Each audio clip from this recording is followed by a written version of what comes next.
친구였다. 김이 그를 마지막으로 본 것은 벌써 10년도 더 전의 일이었다.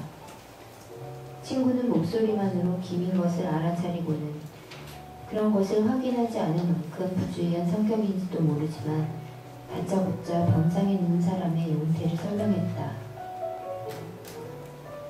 안부를 묻거나 의례적인 인사를 건네지도 않았다. 김은 한참 듣고 나서야 전화를 건 사람이 오래전 친구라는 것을, 병상에 누운 사람이 그와 친교가 유지되던 시절 자주 찾아뵙던 어른이라는 것을 알았다. 김은 친구가 얼마 전 인수한 화원의 전화번호를 어떻게 알아냈는지 의아해하느라, 타경을 해낸다는 어른의 나이를 생각하느라 쉴 새 없이 떠드는 친구의 말을 귀담아 듣지 않았다.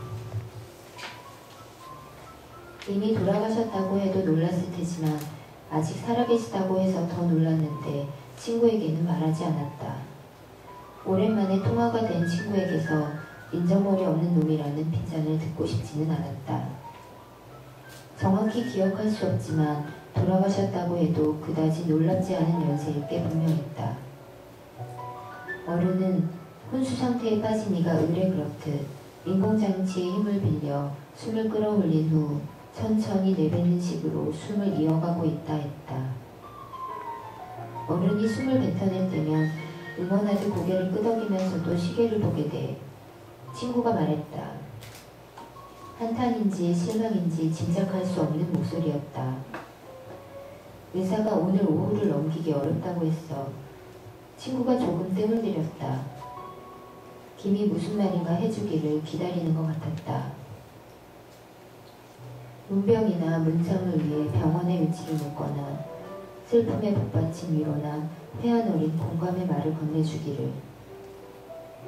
김이 끝내 아무런 대꾸도 하지 않자 친구가 낮게 한숨을 쉬었다. 내게 화환을 부탁해. 김은 내키지 않지만 어쩔 수 없다는 듯 고개를 끄덕였다. 부탁한다면 역시 비용을 치르지 않겠다는 말일까 생각하면서. 아무리 남이나 다름 없어진 사이라고 해도 죽어가는 이와 관련된 비용을 흥정하는 것이 박정하게 여겨졌다. 친구는 대금결제 방식에 대해서는 입을 다물었지만 김의 휴대전화 번호를 묻고 장례식장 이름을 말하는 것은 잊지 않았다. 장례식장은 김이 한 번도 가보지 않은 도시에 있었다. 순전히 대화를 이어가기 위해 빈소가 왜 그 도시에 있는지 물어보려다가 관두었다. 10년도 더 지나 이루어진 통화에서 김이 진심으로 궁금했던 것은 친구가 전화번호를 어떻게 알았을까 하는 것뿐이었다. 그와는 얼마간 같은 회사에 다닌 적이 있지만 그게 다였다.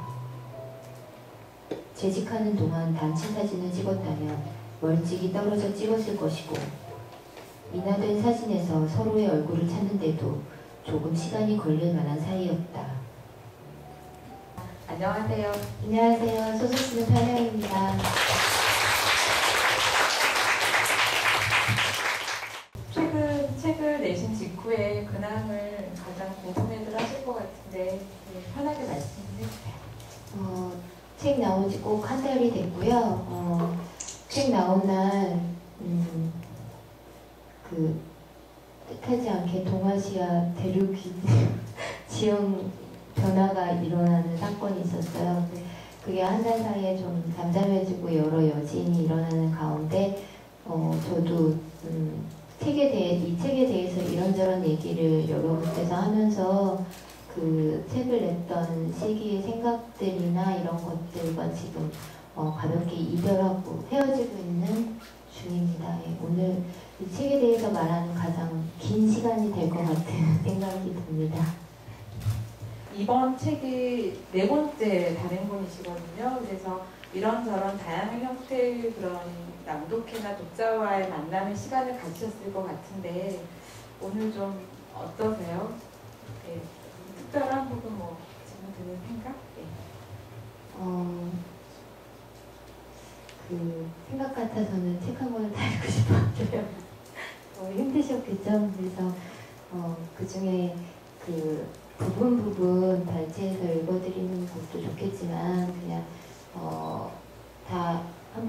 오신 분들이거나 혹은 한 번도 안 읽으셨던 분들이라도 이 자리에서 같이 그냥 한 작품에 대해서 읽는 것도 의미 있겠다라는 생각이 들어서 저녁의 구애라는 작품 다 읽기로 생각을 했는데요. 출발을 위해 막 시동을 걸고 나서 김은 여자와의 저녁 약속을 떠올렸다. 약속 시간을 한두 시간 뒤로 미룬다고 해도 지킬 수 없을 것 같았다. 이미 2번이나 여자와의 약속을 지키지 못했다. 김은 자신의 부주의를 사과했지만 여자는 매번 그럴 만한 사정이 있었으니 괜찮다고 했다. 김은 애써 서운함을 감춘 여자의 말투가 오히려 못마땅했다. 여자는 화를 내는 대신 김이 점심으로 뭘 먹었는지, 휴일에는 무슨 일을 하며 지냈는지 궁금해했고 자기에게 있었던 일을 얘기하고 싶어 했으며 선택이 필요한 일을 상의하고 싶어 했으나 그럴 때마다 김에게 급한 손님이 찾아와 전화를 끊어야 했다. 며칠 뒤 여자는 여러 번 망설였으니 분명한 말투로 전화를 걸어서는 평범하게 짝이 없는 안부를 물었고 김의 무뚝뚝한 응대에 당황하여 할 말을 찾지 못하고 싱겁고 일상적인 말만 내뱉었다. 손님이 왔으니 이만 끊자고 하면 말실수를 더 이상 하지 않아도 된다는 안도감과 매번 김이 먼저 전화를 끊는 데서 오는 서운함이 뒤섞인 말투로 서둘러 인사를 하곤 했다. 그렇게 전화를 끊고 나면 바쁘거나 한가한 와중에 불쑥 여자의 얼굴이 떠올랐다. 그때 전화벨이 울렸다. 친구의 전화였다면 김은 자신이 죽음을 재촉한 것 때문에 죄책감을 느꼈을지도 몰랐다. 아직 안 끝나셨어요? 여자였다. 안도감이 느껴지는 동시에 초조해졌다. 그 초조함 때문에 김은 자신이 여자로부터 떠나왔음을 다시금 깨달았다. 앞으로 여자와의 통화는 더 드물어질 것이고 간혹 이어지는 만남은 지루할 것이고 말투는 무뚝뚝해질 것이며 웃을 일이 점점 줄어들 것이다. 그럴수록 여자는 더 자주 전화를 걸어 자신에게 소홀하고 무관심한 김을 이해하려고 하다가 어느 날 문득 서운함과 허전함을 견디지 못해 울컥하여 화를 내고 얼마 후에는 화낸 것을 사과할 것이다. 그런 일이 얼마간 반복되다가 나중에는 오로지 마음을 되받지 못한 것을 억울해하며 김을 원망하고 미워하는 데 시간을 쓸 것이다.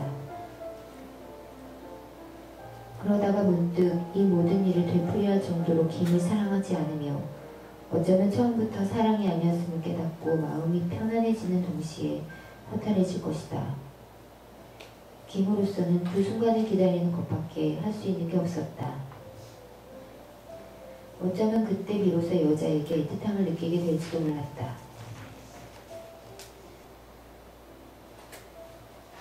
김은 그 불빛을 바라보다가 휴대전화를 꺼냈다. 경찰이나 구급대원, 병원의 응급센터에 거는 대신 여자에게 전화를 걸었다. 여자는 전화를 받지 않았다. 고객의 불만을 듣고 있는 중이거나 단단히 화가 난 모양이었다. 김은 타오르는 불꽃을 바라보며 계속 수화기를 들고 있었다. 한참 만이야 전화를 받은 여자는 아무 말도 하지 않았다. 수화기를 통해 여자의 가느다란 숨소리가 들려왔다. 차분하면서 규칙적인 소리였다. 그 소리가 묘하게도 김의 마음을 가라앉혔다. 그러나 진심과 상관없이, 여자의 마음과 상관없이 그는 두려움이 정지해준 고백 때문에 곧 부끄러워질 것이며 어떤 말도 돌이킬 수 없어 화가 날 것이고 그 말이 불러온 상황과 감정을 얼버무리려고 애를 쓸 것이며 그럼에도 당시 마음에 인 감정의 윤곽이 무엇인지 헤아릴 것이었다. 그 생각에 김은 갑자기 전화를 툭 끊어버렸다. 여자가 먼저 전화를 걸어오지 않을까 생각했고 그러면 전화를 받아야 하나 말아야 하나 생각했지만 전화는 걸려오지 않았다. 트럭은 여전히 맹렬하게 불타오르고 있었다. 김은 땅에 박힌 듯 멈춰서서 조등처럼 환히 빛나는 그 불빛을 바라보았다.